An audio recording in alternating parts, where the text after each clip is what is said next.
I want to pick up on a concept that both Moinak and Anne has mentioned in their talks, and that's the idea of everyday life. There seems to be a sort of logical connection between the, the term ephemera and everyday life, and we've seen that in both the discussions.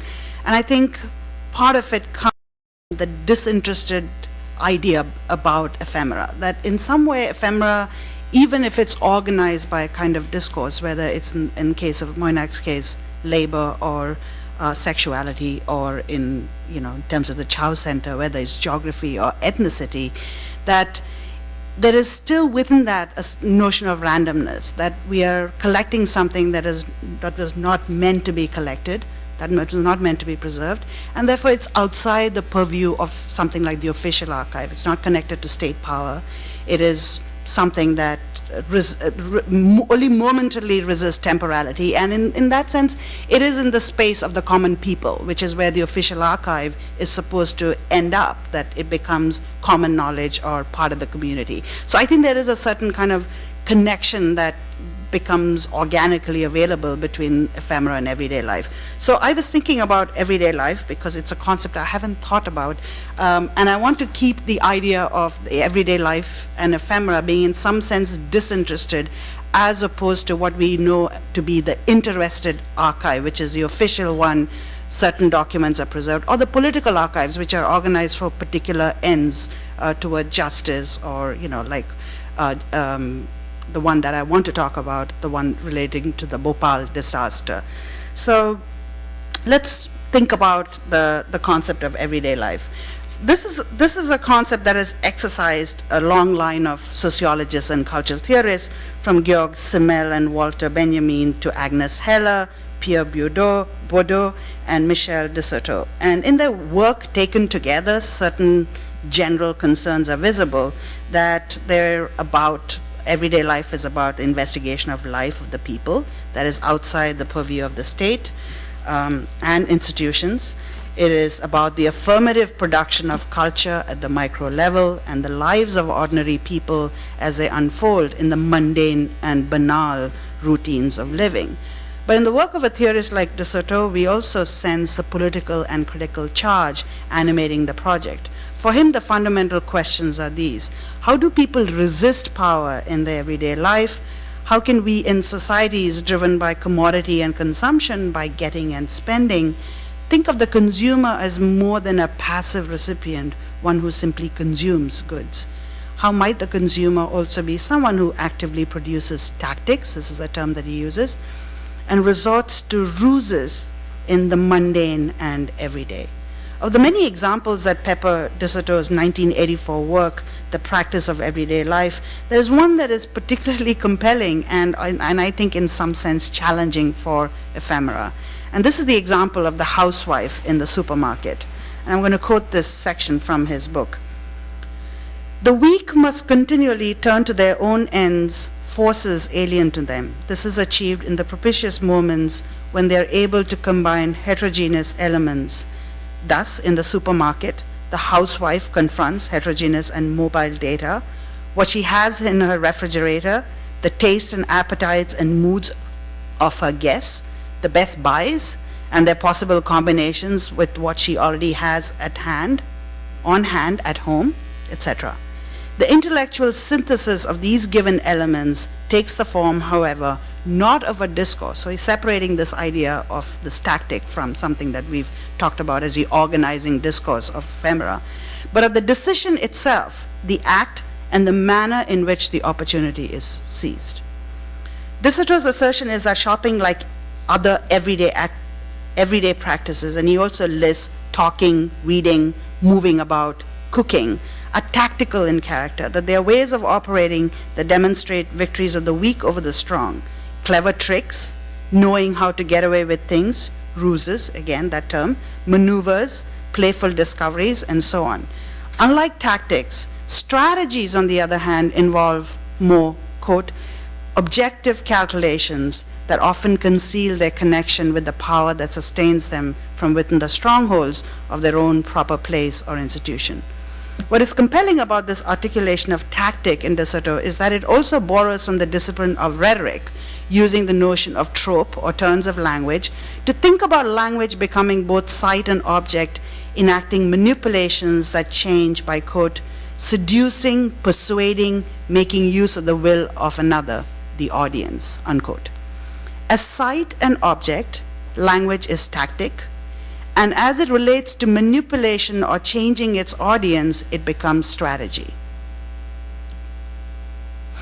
In using language as an analogy for everyday practices of all kinds, De Soto also summons reading as a crucial everyday practice, which he transforms from a somewhat passive activity of voyeurism and consumption to an act of silent production. Quote, the drift across the page, the wandering eyes of the reader, the improvisation of the reader, the leap over written spaces, and so on. To this list, we as readers of De Soto today may add an update: the avid web browser, the activity of surfing, browsing, clicks, saving, scrolling, Googling. Through these two examples, one of the housewife shopper and the other of the reader, De Soto raises important questions about the preservation of ephemera. How does one record an activity that does not protect itself against the erosion of time? How may we archive in some manner the actual practices in which the objects of ephemera are involved, practices which are not stockpiled unless the shopper, reader, and browser writes and records? And here for De Soto, ephemeral practices as trope, ruse, metaphor, and arrangement are also, he calls, invention of memory, and words become outlets of products of silent histories. In the time remaining, I want to make a shift of sorts. I want to displace the question of practice as tactic from the secondary to the primary archive, from practices of the present to the memorializing of past events, from the everyday to the catastrophic, to think the temporality of everyday life as practices for the future that are also or should be part of the interested archive. In Archive Fever, Jacques Derrida reminds us that the archive as a cultural apparatus for reconstituting the past becomes an apparatus for the future in the most obvious way when it is an interested archive. That is, when its objectives are tied with a responsibility for the future of justice to come. On the night of December 2nd, 1984 in Bhopal, the central Indian city, a toxic gas leak from the Union Carbide plant killed at least 3,000 people. In the 2.5 decades since the disaster, the death toll has reached at least 20,000, while another 100,000 people are estimated by Amnesty International to be suffering from, quote, chronic and debilitating illnesses caused by the lethal methyl isocyanate gas. Of the many websites dedicated to the cause of justice and reparation for these victims, one which drew my attention several years ago is the activist archive, the Bhopal Memory Project.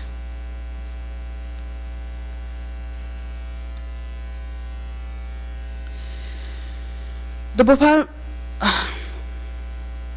this is an educational initiative by the Human Rights Project at Bard College. In 2008, I spoke to Bridget Hanna, the student activist and director of this project. And in my conversation with her, she recounted how, as an undergraduate at Bard in 2003, she had never heard of Bhopal. And when she did, she recalled being shocked in a new way that it had been invisible to her and her generation for most of their lives.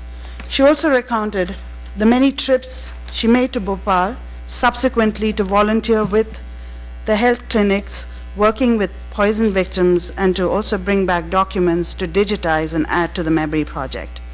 The web archive she helped produce has an impressive collection of traditional forms of evidence that establish the what, where, and by who, culpability and responsibility.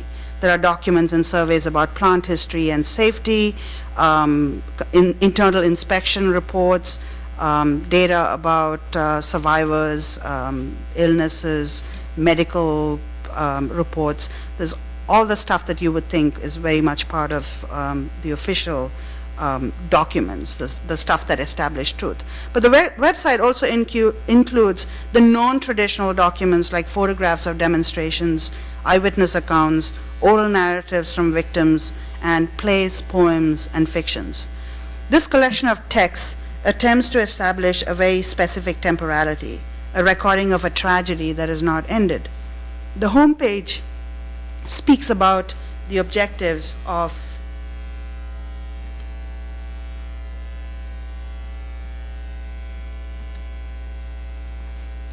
To remember Bhopal today means not just collecting and understanding information about the disaster and its aftermath, but also critiquing it, teaching it, and using it in creative ways.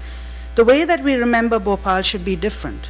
Through this work of memory and advocacy, we, in solidarity with those struggling for health, survival, and justice in Bhopal, are working for a future memory of Bhopal that is not part of a continuing tragedy. Here the archive is imagined not as a location or a retroactively constituted, legitimized collection of documents and objects that stand in for the past, but rather is in itself a contested and growing body of discourse opening into the future. It reminds us that it is a living archive of an event that has not ended, and this event, 25 years later, has left behind and is still amassing powerful testimonies that include the survivors, the scarred landscape of the city itself with its contaminated, abandoned areas, the burial grounds with the dead, as well as the interruptive power of activist groups keeping the event alive. The question of temporality, of living and producing and making meaning, which I introduced to the concept of everyday life, is thus already inscribed into this web archive and enables us to think of ways in which contestatory memory acts around the Bhopal disaster are akin to the necessary acts of living, tactics, strategies, and ruses that De Soto described. That they are also part and parcel of this continuing event that has been, to use a journalist phrase, airbrushed from history. My second example is a strategy that moves the question of trope into the heart of the archive's presumed function, its role in truth-telling. Indra Sinha's 2002 novel, Animals People, fictionalizes the Bhopal disaster by way of an invented city called Kaufpur, which translates from Hindi as City of Fear. The author does something extraordinary and, as far as I know, unprecedented, except perhaps in children's books, where he creates a real website for the fictional Bhopal in the novel.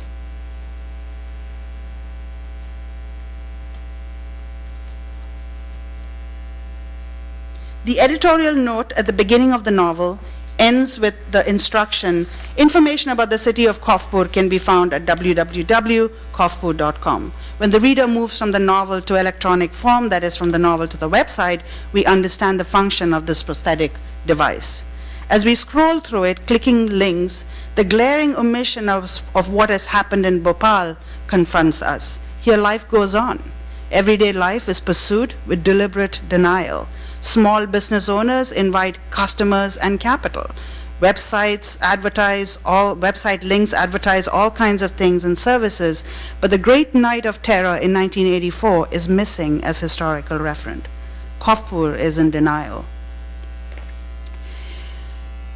Repressing the past in order to move on. The website mentions a great tragedy only to assert its desire to move on, the city's desire to move on.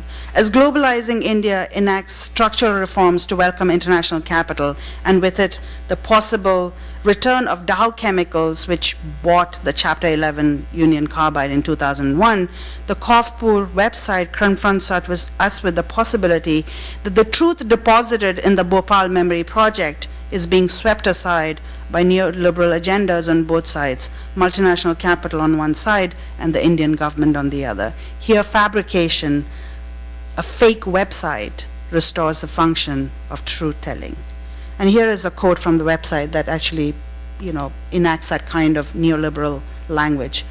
Looking to relocate your business to a place where it can thrive? Look no further than Kaufpur. Here we have everything that your enterprise will need. A first-class infrastructure with the Raja Khoj Airport soon to be upgraded for international flights, good rail and road links to all parts of India. Being right in the center has its advantages.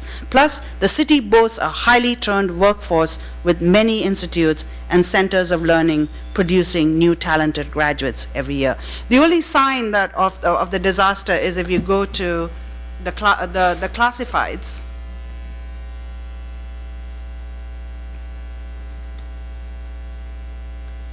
And you see all these health remedies for people, ailments related to the poison disaster, Hill's Clinic, women's problems, wild discharge, gas or water related problems.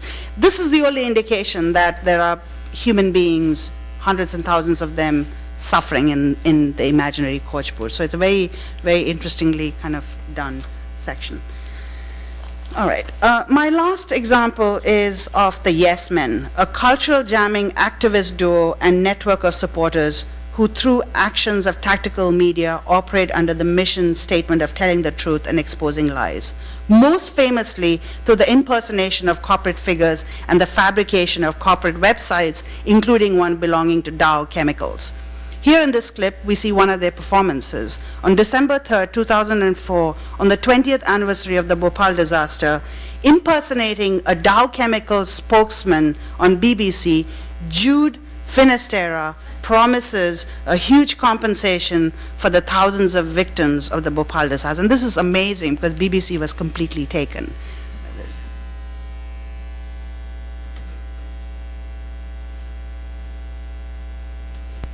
Well, joining us live from Paris now is Jude Finisterra. He's a spokesman for Dow Chemicals, which took over Union Carbide. Good morning to you. A day of commemoration in Bhopal. Do you now accept responsibility for what happened? Steve, yes. Today is a great day for all of us at Dow, and I think for millions of people around the world as well. It's 20 years since the disaster, and today I'm very, very happy to announce that for the first time Dow is accepting full responsibility